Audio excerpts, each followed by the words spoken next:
Mad Dog is still with us. Glockenspiel has given him a severe warning, and he has been ordered to write a letter of apology to Gecko's parents. 0845. Had our first history lesson with Mr. Crispo. He's wickedly old. Simon reckons he may be 90.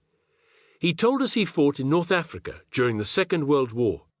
This term, we are studying the Anglo-Zulu Wars of 1878 to 79. But instead, Crispo showed us an old Second World War video on Dunkirk. Halfway through, he blew his nose like a foghorn and then shook his head and muttered something to himself. At the end of the video, he switched off the television and let us go 5 minutes early. From where I was sitting, I could see his eyes were full of tears. 14:30. Cricket trials. Although I was the best cricketer at my primary school, not that difficult considering most of the school was girls, I felt very nervous about my first go at high school cricket.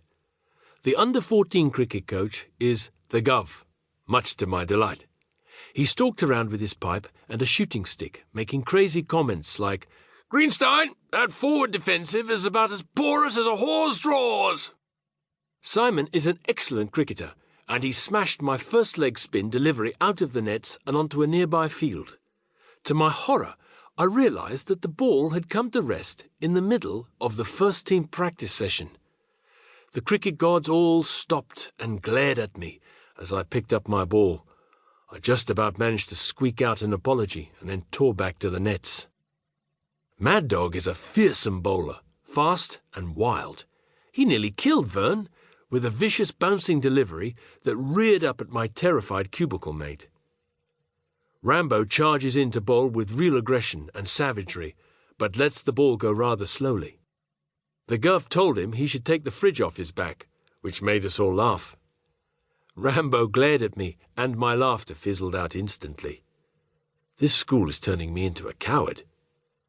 At the end of the practice, the Gov told us we were the crappiest bunch of cricketers he'd seen in years. The first match is at the weekend, and the side will be announced on Friday. Crossing fingers.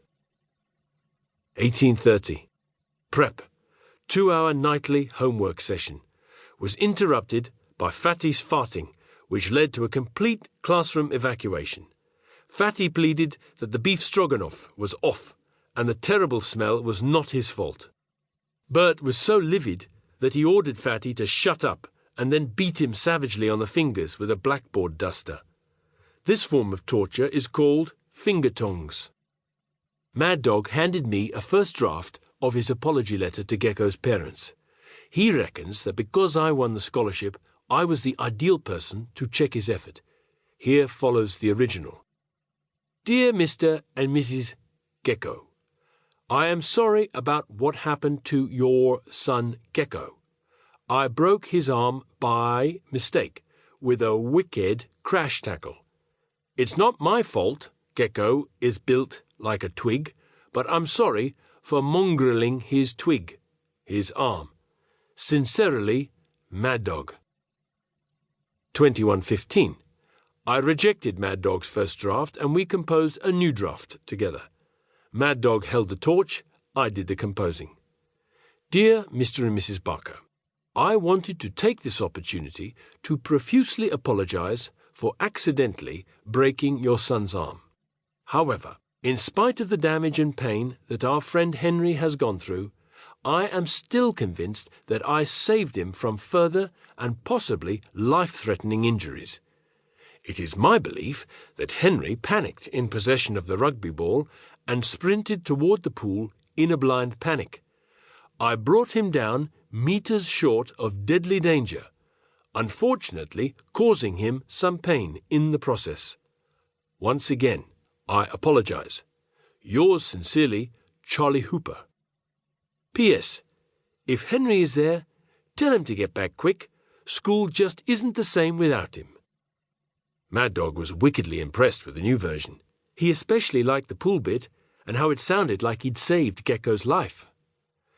He wasn't sure about the P.S. because it's common knowledge that Gecko's in the sanatorium and not at home. I told Mad Dog that this was a perfect example of emotional blackmail. He seemed blown away with this and has vowed to call me Brains from now on. To repay the debt, he invited me on a pigeon hunt at 0500. When I declined, he looked dangerous, so I told him that I loved eating pigeons, but that I'm getting a sore throat. On his way to bed, Mad Dog poured a glass of water over Vern's sheet and then woke up the dormitory, who all sneered and mocked poor Vern while he changed his bedding again. I remained silent and then felt guilty for hours for being a coward and not standing up for my cubicle mate.